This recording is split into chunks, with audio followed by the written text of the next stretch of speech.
Welcome to Cassadaga Spiritualist Camp.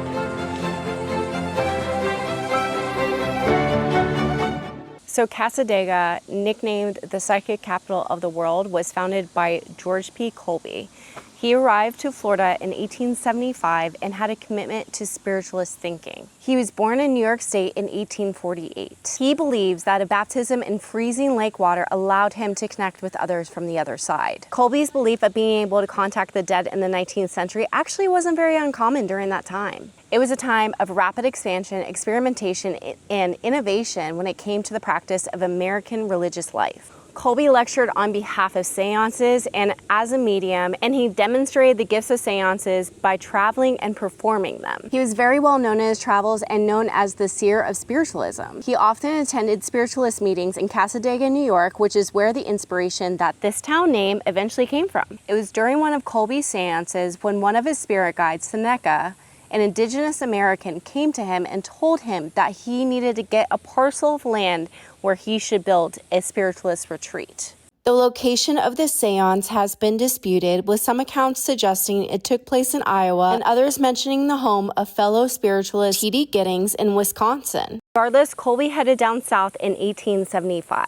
It is said that the area that 𝐒𝐸𝐸 had led him to was the same area that he had actually seen in the seance. Even though 𝐒𝐿 homesteaded here, he proceeded his travels with seances and acting as a medium. He later learned that his associates in Lilydale, New York, wanted to come to Florida and form a winter spiritualist camp. In 1894 is when the Southern Cassadaga Spiritualist Camp Meeting Association was formed. 𝐒𝐿 donated 35 acres of land in 1895 to the Meeting Associated founders, and today is the oldest continuously active religious community in the southeastern United States. So what does the word Cassadaga even mean?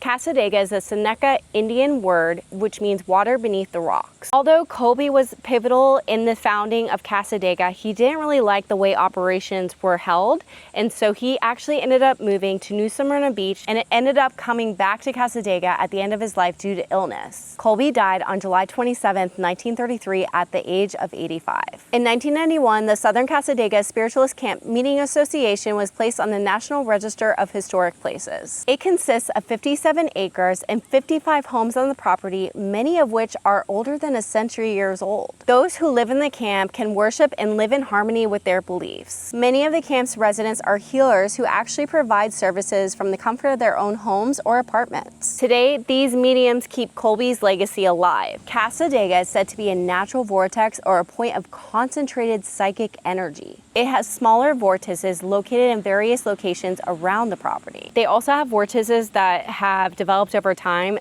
due to the activity that has been happening here, including what I'm sitting in right now, 𝐒𝐸𝐸 Park. So I actually have a story when it comes to 𝐒𝐸𝐸 Park. I've been to Cassadaga once before, and I didn't realize it's a dusk to dawn closed location, and I ended up parking behind the temple with one of my friends, and I remember coming around the corner, and where I'm actually sitting now, there was just a woman in a red dress just standing here, like standing where Francisco is standing on the other side of the table, and she was just staring off into the distance, and she was so still. It was very odd, very creepy to me.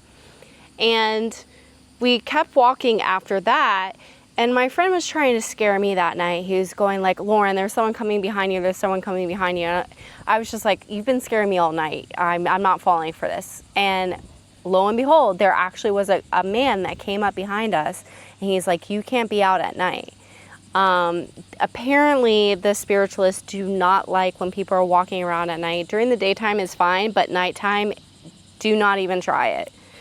We ended up actually going to the Cassadaga Hotel and getting a drink at the bar after.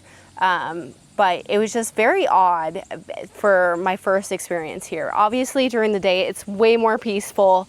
So you can we'll show you a little bit around 𝐒𝐸𝐸 Park and the little waterfall area that they have going on, the ferry park that they have. But I just kind of wanted to give a little bit of my story there. The ferry trail is another vortex that's on property, which we are going to be visiting due to the activity. Other well-known vortices around the world are in Sedona, Arizona, Stonehenge, and the pyramids of Egypt. There's a couple of haunts in and near Cassadaga. There's Hotel Cassadaga, which we're going to be visiting shortly, and the Ann Stevens House Bed and Breakfast. According to the Hotel Cassadaga's website, there are a few friendly spirits that reside at the location. These friendly spirits include an Irish man named Arthur, ladies' man known as Gentleman Jack, and two young girls named Caitlin and Sarah. Arthur is known for his presence on the second floor, where he likes to sit in a chair next to the hallway window, sometimes smelling of gin and cigars. Guests have reported seeing taps on their shoulders or even seen orbs in photos. The hotel is an adults-only property, and it has been reported that people have heard children laughing and running even though children aren't allowed overnight.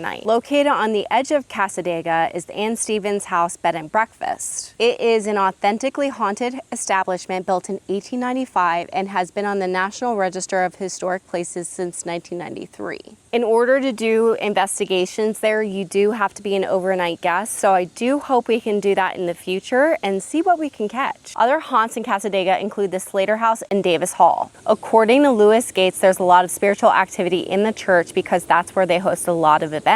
Davis Hall used to host dances back in the day with the servicemen when they used to have the naval base. At night, when you visit, it is said that you might hear people dancing in the hall. Another story that people talk about in Cassadaga is the one with the devil's chair. Cassadaga doesn't actually have its own cemetery, so that's where things get jumbled up a little bit.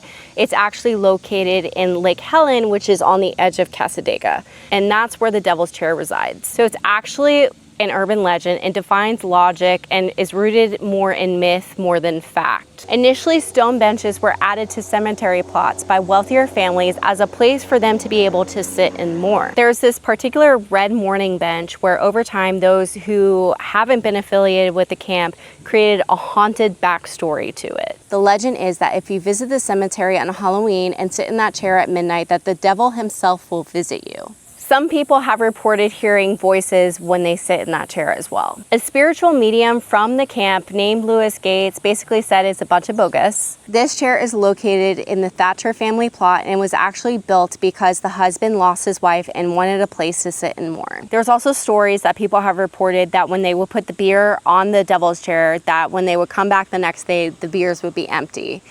The reason why that would happen is basically teenagers knew of this story and they would go and they would hide and wait for people to put the beer on the bench, and then they would drink the beer for a way to get free beer because they're teenagers, they're not of legal drinking age, and they would put it back on the bench in the morning for people to discover, and kind of did it as a little bit of a prank, which would freak people out but also would give teenagers some alcohol. If you liked this video and liked learning a little bit more about Cassadaga history, make sure to like, subscribe, and follow us, and let us know in the comments where you want us to go next.